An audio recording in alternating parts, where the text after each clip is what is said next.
Well, welcome everyone to an Arcane Rising market update. I gotta say, it's going to be an interesting one to talk about. We'll talk about it after I get through my little intro here. If you are a patron, thank you so much for supporting the channel. It's been an amazing opportunity to do all this stuff for you. We have a 2,500 subscriber stream coming up at the end of the week on Sunday. I'll leave a link in the comment section below. We're going to give away, we're actually going to open up a box of Arcane Rising First Edition, so that's relevant to the video. We're also going to open up one of each unlimited set that has been released. We're going to give away 4 packs from that Arcane Rising First Edition. Thank you to a patron for setting that up. Thank you, Dan. And then we're going to open up all 3 of those all 3 of those unlimited boxes, and we're gonna give away every single card in those boxes. So make sure you head to the link down in my comment section to sign up for that, and subscribe if you're not. We're about to hit 3,000 before we celebrate 2,500, so maybe we'll throw in another box or something like that. If you're a patron, thank you so much for supporting me. As a patron, you get access to a collection tracker that uses all my market update numbers. All the prices that you see in these videos get sent to a collection tracker that updates every week when I update the videos.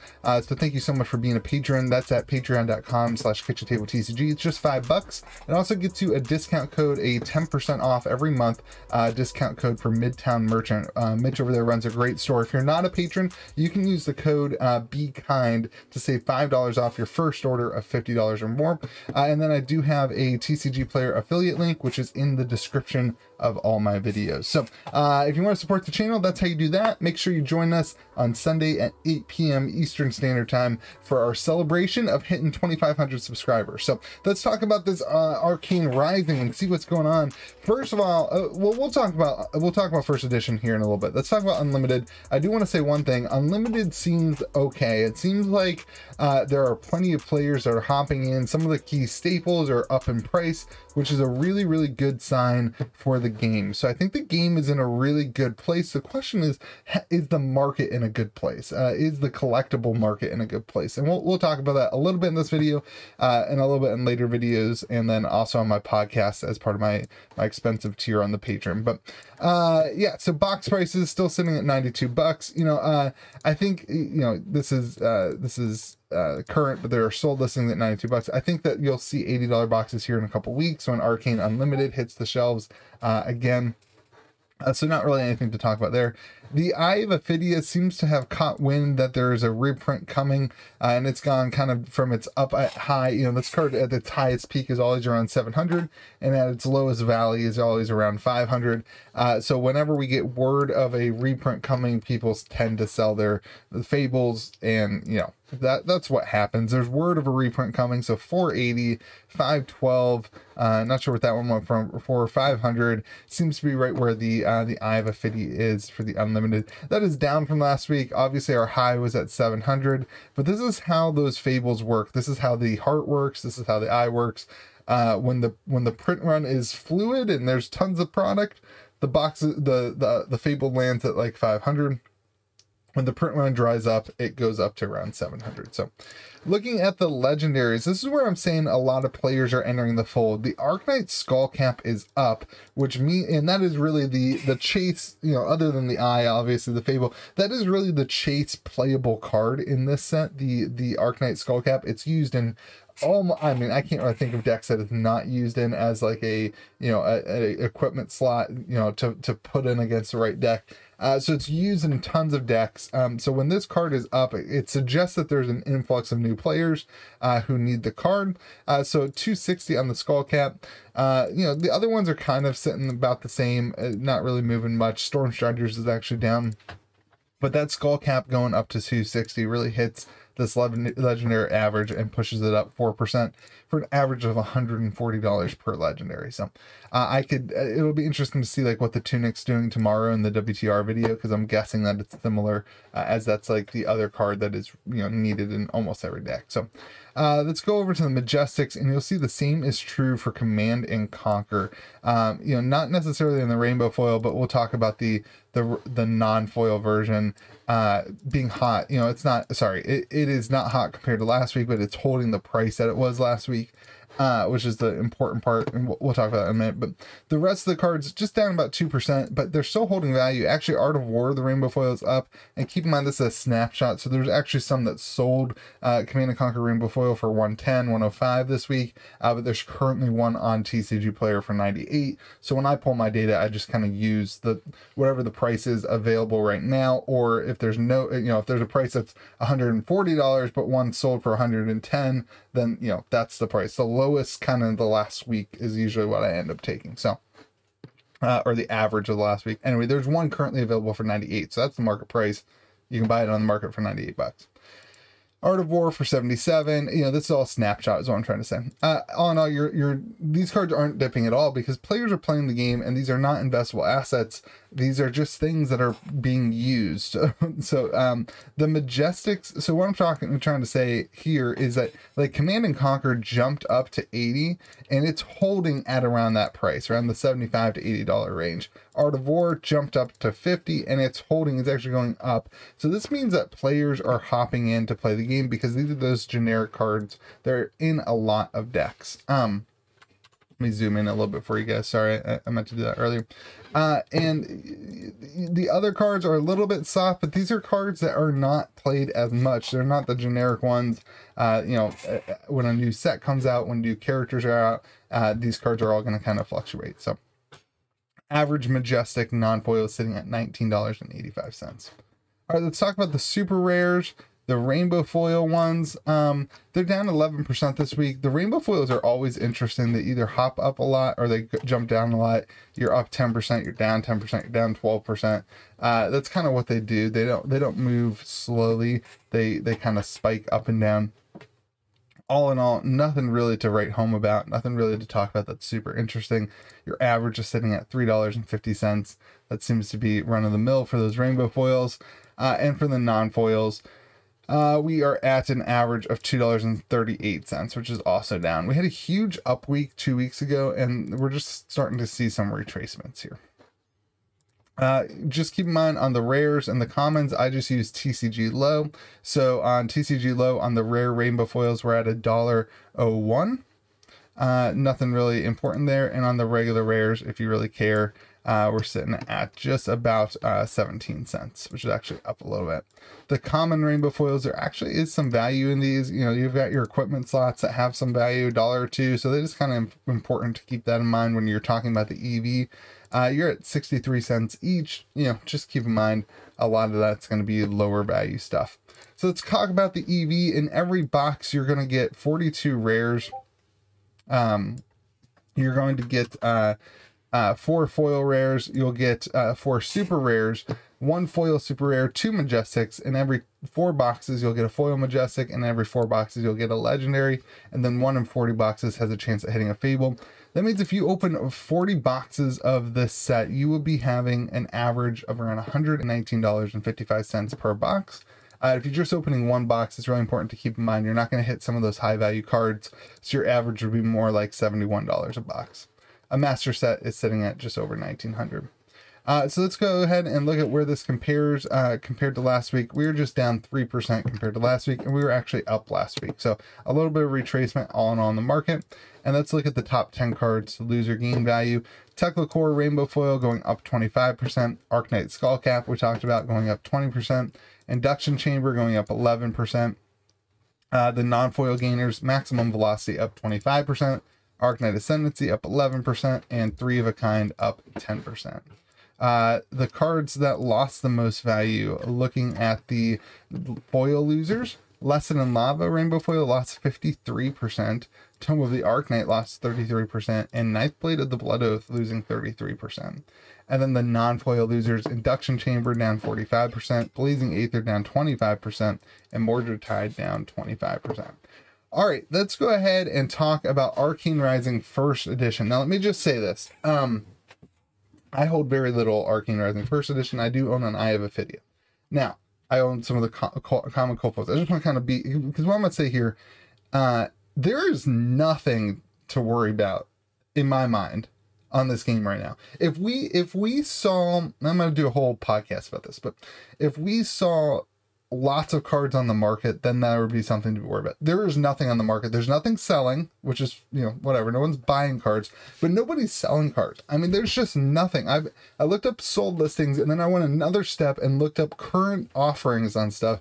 Nothing is lower than ever has been in the past. So let's talk about before we get there, before we talk about what I just said, let's talk about sealed box and the Fable price, because that's where this is opposite. The rest of the cards, there's nothing there, but sealed boxes, we are certainly down to around 3,000. I usually pull up, let me pull up Arcane Rising sealed boxes. Arcane Rising sealed box. We are down, I should put it in first edition. We are down a little bit on those, but nothing else. So you see $3,000 here. Where's the other one? $3,000 here. 3,500 there. So I think what I put these at is $3,000 because there's enough that sold at $3,000. So we are down, we are soft in the box point. We'll talk about that. The Eye of Ophidia, if you are aware of this, there was a big collection that sold. I wanted to have that too. Flesh and Blood collection. Sorry, I keep doing this this week. Flesh and Blood collection. There's a big collection sold this week. It included an Eye of Ophidia that had that sold for $22,000, which is basically what I was saying the price of an Eye of Ophidia was. Let me find it. Hold on, slow it down. And it, you know, I honestly don't know what to do. There was a WTR one, so let's talk about this collection. So this sold for $22,000. We'll pull it up. I don't know what to do with it, but I don't know what to tell you about it. It's terrible for the market, obviously. It's really good if you're looking to buy cards, because everyone's going to use this and say, well, there's no way an Eye of Ophidia, there's no way a Heart of Faendale can be worth more than $36,000, because one sold, a 9-0 sold for $36,000 here, and it included all these other cards, so there's no way. So, I mean, that's true. That is what the market is. However, I want to pull up a few things about these auctions that don't have good things going for them. Number one, they ended at 9 a.m. Eastern Standard Time, 6 a.m. Pacific Time, the day after a holiday in the United States of America. So the terrible listing and terrible ending to a listing. That's number one. Number two, anytime you sell a large volume of cards like this, you're not going to get the amount of money. This guy was already, whoever sold this was already going to lose out on 20% of the value of the cards as a result of selling them as a lot. Number three, I have seen on Facebook somebody posted, hey, I was going to bid higher on these, but the bid, it didn't let me bid at the end as a result of me not having something set up correctly with like because it was such a high bid. So I think there was a lot of weird things about this auction, and I think that's just the start of it. It was a seller that only had 10 feedback. There's another issue.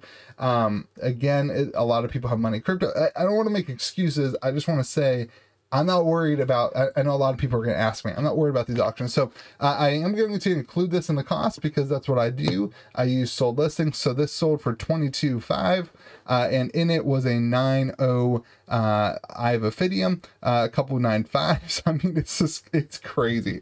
If you are looking to sell cards right now, this is the opposite of the time to sell cards because of these two listings. So this is going to affect the market for a long time. Just know that this listing is going to affect the market for a long time. So I have Ophidia in this lot sold for $22,500. I don't know what to do. I'm putting it for $16,500. Here's the thing. I think if you listed an Eye of Ophidia for $16,000, it would get snapped up very, very quickly. Instantly, maybe not. Within 24 hours, I really think so. So maybe you do with it what you will. Again, I'm going to throw it out there at that $16.50. If this was not, you know, that seems to be about 20%. I don't know. You do with it what you will. You let me know in the comment section. How do you want this to look? Like, what do you want? What do you think this values an Eye of Ophidia at? Anyway, I don't care. That's the price I'm going with. You're going to hate it. Some people are going to hate it. Some people are going to like it. If you're buying cards, this looks really, really good for you. If you're selling cards, just sit back for a month, because do not sell based on these listings. So that's that. All right, looking at the legendaries, I mean, other than those in that lot, there's nothing that's sold. Like nothing is being offered at below the like $3,500 range, and nothing is being purchased at that range. Facebook's dry, Discord's dry, eBay's super dry, TCG Player is always dry. There's nothing. I have no sold listings at all. Nothing's happening. The market, no, the divide between buyers and sellers could not be higher than it is right now. So other than, you know, this auction, which had every one of them for like $6. So if you wanted a good one, you should have bid on that. The cold foils, again, like hardly anything selling. And I went through and looked up like current listings on all these too. Sold listings, you had a No Ring Gloves that sold for $220 on eBay. Mage Master Boots that sold on Facebook for $400. Robe of Rapture for $400. There was actually a Robe of Rapture that sold for less than this on TCG Player, but there was one that sold for $400. Again, so again, hardly anything is selling. Hardly anything is being offered. I mean, the prices that are being offered for most of these are at around like maybe 20% higher than the prices you're seeing here. If you look on eBay, that's kind of what you'll see. Maybe 20. I mean, some of them are like $800, but for the most part, offerings are about 20% higher than what you're seeing here. My point here is that nobody is selling at these kind of, the market is crashing prices. If the market was crashing, we'll talk about this later, but if the market was crashing, you would see tons of these cards on the market for $150, $200. That's what the market crashing looks like. This is not what the market crash looks like. And using this one sale to say the market is crashing is ridiculous as well. So nothing's selling on the cold foils. Average is 333. You guys are either going to hate or love this video. I don't know what to tell you. Majestic Rainbow Foils, 2 sold on TCG Player. They were both listed, I assume, by the same seller. There's no way for me to know, but based on, you know, it being the same price, usually that's how this happens. I'm assuming the same seller for $200 on a 3 of a kind and a Mordred Tide. Nothing else really being offered. There's nothing on the market. $475 is your average Majestic Rainbow Foil. Your non-foil Majestics, 3 of them sold, you know, 3 price changes here. Again, nothing really terribly, you know, no Command and Conquerors that are tanking, no Art of Wars that are tanking. $750 is your average there. Your super rare, I mean, this is starting to get a little bit boring. 1 sold listing in 2 weeks. There's only 2 sold listings that I can find. In 3 weeks, there's only 3. I mean, there's nothing. The market is so dry. Dry markets do not crash. Okay. You know, markets that are saturated with cards, that's when things crash. So anyway, there is currently a Lesson Lava on TCG Player for $82 for a near mint Rainbow Foil. Average $103. Super rares, you're sitting at an average of $13.23. A couple moving, I can't even say downwards pressure. I mean, Fork Lighting went up, Become the Arcanite went down, Ninth Blade went down, Knock the Death Whistle went up. So not really even downwards movement. Your average is up 1% at $13. Now this is where we use just the current low prices on the market on TCG Player. So rares are up 1%. Rainbow Foil rares, non-foil rares are down 4%. The common rainbow foils are they're up 10%. Wow, that's crazy. Common rainbow foils are up. The commons are about the same. I think they're at 50 or 100%. They're same, equal with 0%. All right, so let's get to our EV then. The same stuff is in each box. If you open 40 boxes, you'd be sitting at an average of $2,252. If you don't want to track the common non-foil cards, because like I think I got them at like 70 cents each or something like that, so like you're not going to actually get that. You'd be sitting just over $2,000 at $2,045. The master set is there, and then 1 box average sitting at around $1,069.32. So let's take a look at the EV there. Let's see, did I add it? I did not. So EV calc 245.57. at 245.57. We are going to be down again 7%. So again, you know, a lot of this is due to that Eye of Ophidia, and I can't honestly, you know, you guys know I'm trying to be as transparent as possible in those videos. I can't justify a price like a $2,200 eye if one sold for $2,200 and you got a bunch of free crap with it. So so $1,650, take that. Again, I don't know, you could make an argument. I mean, here's what you could do. I would believe you if you told me that an Eye of Ophidia was worth $8,000, and I would also believe you if you told me an Eye of Ophidia was worth $22,000. If you use that one sale, it's worth $8,000. I also don't see any on the market for $22,000. So take that for what it's worth. Maybe we'll get another sale next week and it will help clarify some things. That's all I gotta say. But that really affected the EV chart, so just wanted to highlight that. Top 10 cards to gain value: Teklo Foundry Heart, nothing gained value on the rainbow foils. The only cards to gain value were Forked Lightning, non-foil, and Knock the Death Whistle, 33% and 9%. The cards that lost the most value: Nullrune Gloves, losing 55%, Mordred Tide, losing 34%, and that Eye of Ophidia, losing 25% or $5,500. Arknight Ascendancy, losing 23%, Red in the Ledger, losing 18%, and Become the Arknight, losing 15% for the non-foil. That's it. That's the market update for WTR, or for Arcane Rising. Tomorrow we'll have WTR. Remember, if you want to support the channel, and if you're looking for a way to track your collection and see the values and see them tank and go to zero, head on over to KitchenTableTCG.com or Patreon.com/KitchenTableTCG. Get yourself a collection tracker and support the channel. You also get a discount code for Midtown Merchant there that can be used once a month. I think that's all I got for you. Oh, don't forget to sign up for our 2,500 subscriber stream. It's going to be a blast. We're going to give away lots of stuff. Hopefully we have a lot of people there hanging out. I think some people are going to join me on stream. Maybe Mitch, maybe George, Andrew, our Discord liaison, our Discord head member, our Discord community content guy. He's going to be there too. So it'll be a good time. Hope to see you there. Make sure you sign up for free stuff in the comment section of the video. Hope you guys have a great day. Remember to be kind to the people around you.